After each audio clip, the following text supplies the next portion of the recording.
Hey everyone, welcome to episode 257 of Mental Mastery for Teen Athletes, a Parent's Guide.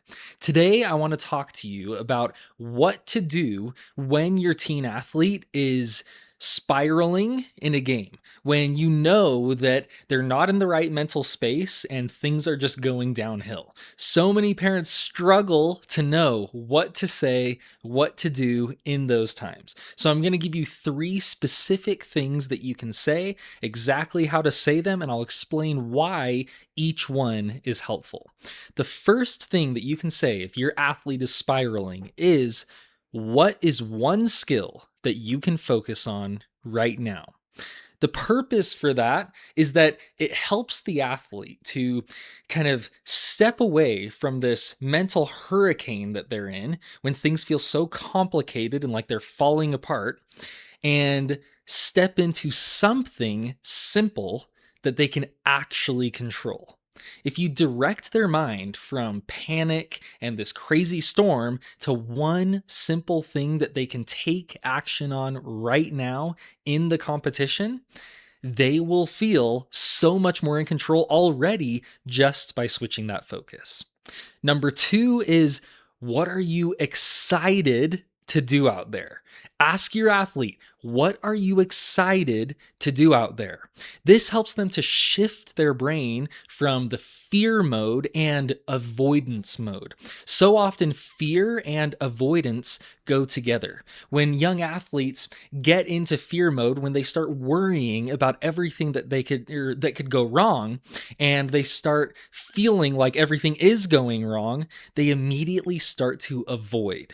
What I mean by avoidance is they're trying to avoid all the things that they don't want to happen. So instead of focusing on what I call the approach mindset, what they want to happen, making the basket, executing an effective play, stopping the person on defense, getting that PR, executing their jump, executing their run, instead of focusing on what they want to do and the outcomes that they want to achieve, they're focusing on what they don't want to happen.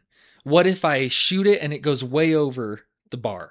What if I take the shot and I airball it? What if I make a terrible pass? What if my coach is so disappointed in me? What if my teammates are disappointed in me? What if my parents are disappointed in me? What if I disappoint myself? What if?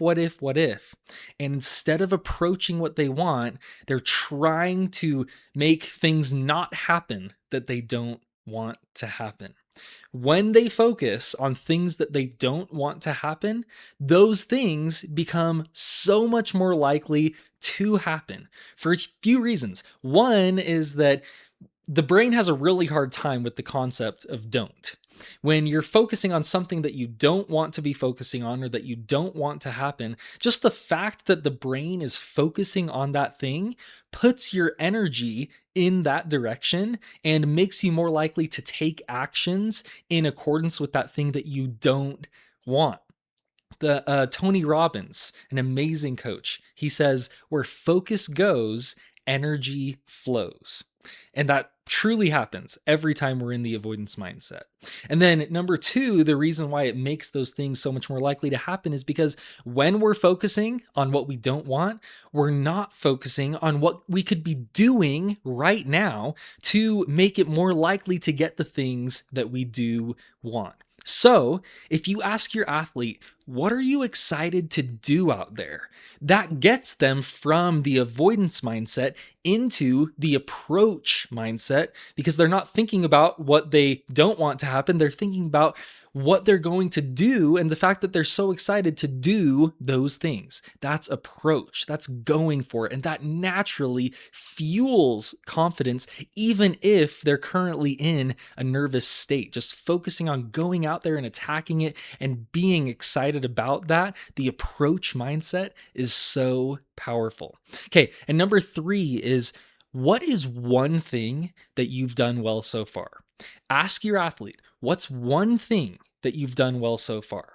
And if they've been kind of spiraling, if they've been falling into kind of a series of mistakes and getting in their head and getting down on themselves, when you ask them that question, they're going to kind of pop back into reality mode better, because In those times when they're spiraling, they're only focusing on what's been going wrong and they're failing to see the reality of what they've also been doing well.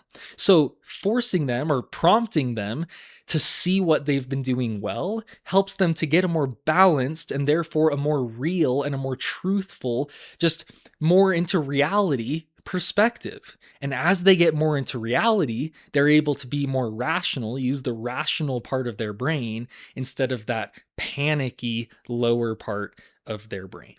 Thank you so much. I really appreciate you tuning in today. Give this a shot and let me know how it goes. Reach out to me at brennan@behighperforming.com. I look forward to hearing about it and let me know if you have any questions as well. Let's be high performing today.